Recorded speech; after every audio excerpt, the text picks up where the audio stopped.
എന്താണ് liver cirrhosis? കരൾ ചുരുങ്ങുന്ന ഒരവസ്ഥയാണ് ലിവർ സിറോസിസ് എന്നതുകൊണ്ട് ഉദ്ദേശിക്കുന്നത്. എന്തൊക്കെയാണ് ഇതിൻ്റെ കാരണങ്ങൾ? അമിതമായ മദ്യത്തിൻ്റെ ഉപയോഗം, ഫാറ്റി ലിവറിൻ്റെ പ്രോഗ്രഷൻ, ഹെപ്പറ്റൈറ്റിസ് ബി, സി എന്നീ വൈറസുകൾ ലിവറിനെ ബാധിച്ച് ഉണ്ടാകുന്ന സിറോസിസ്, ഓട്ടോ ഇമ്മ്യൂൺ കോസസ്, അതായത് നമ്മുടെ ബോഡിയുടെ ഇമ്മ്യൂണിറ്റി തന്നെ നമ്മളുടെ ലിവറിനെ എഗെയിൻസ്റ്റായി വർക്ക് ചെയ്തിട്ട് ഉണ്ടാകുന്ന ഒരു തരം സിറോസിസ്, ജനറ്റിക് കാരണങ്ങൾ മൂലവും ഉണ്ടാകാം. എന്താണ് ഇതിൻ്റെ ലക്ഷണങ്ങൾ?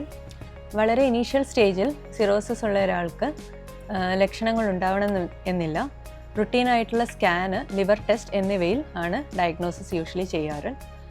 എന്നാൽ അഡ്വാൻസ്ഡ് ആയിട്ടുള്ള സിറോസിസ് പേഷ്യൻസിന് ഉണ്ടാകാവുന്ന ലക്ഷണങ്ങളാണ് കാലിൽ നീര് വരിക, വയറിൽ നീര് വന്ന് വയറ് വീർക്കുക, കണ്ണിലും മൂത്രത്തിലും മഞ്ഞ വരിക, അതിയായ ക്ഷീണം, ഓർമ്മക്കുറവിലേക്ക് പോവുക, അല്ലെങ്കിൽ ചില പേഷ്യൻസിൽ ബ്ലഡ് വോമിറ്റിംഗ് ഉണ്ടാവുക, മലത്തിലൂടെ കറുത്തു പോവുക എന്നിങ്ങനെയുള്ള ലക്ഷണങ്ങളും കാണാറുണ്ട്. ലിവർ സിറോസിസ് ഉള്ള പേഷ്യൻസിന് ലിവർ ക്യാൻസർ വരാനുള്ള റിസ്ക് അധികമായതിനാൽ ഡോക്ടറുടെ നിർദ്ദേശപ്രകാരം കൃത്യമായ കാലയളവിൽ സ്കാനും ലിവർ ക്യാൻസർ ഉണ്ടോ എന്നറിയാനുള്ള ബ്ലഡ് ടെസ്റ്റും ചെയ്യേണ്ടതാണ്. ലിവർ സിറോസിസ് വന്നു കഴിഞ്ഞാൽ അതിൻ്റെ പെർമനൻറ്റ് സൊല്യൂഷൻ എന്നത് ലിവർ മാറ്റിവയ്ക്കൽ ശസ്ത്രക്രിയ മാത്രമാണ്. അതിനാൽ ലിവർ സിറോസിസ് വരാതെ സൂക്ഷിക്കുന്നതാണ് ഏറ്റവും നല്ലത്. മദ്യപാനം ഒഴിവാക്കുക.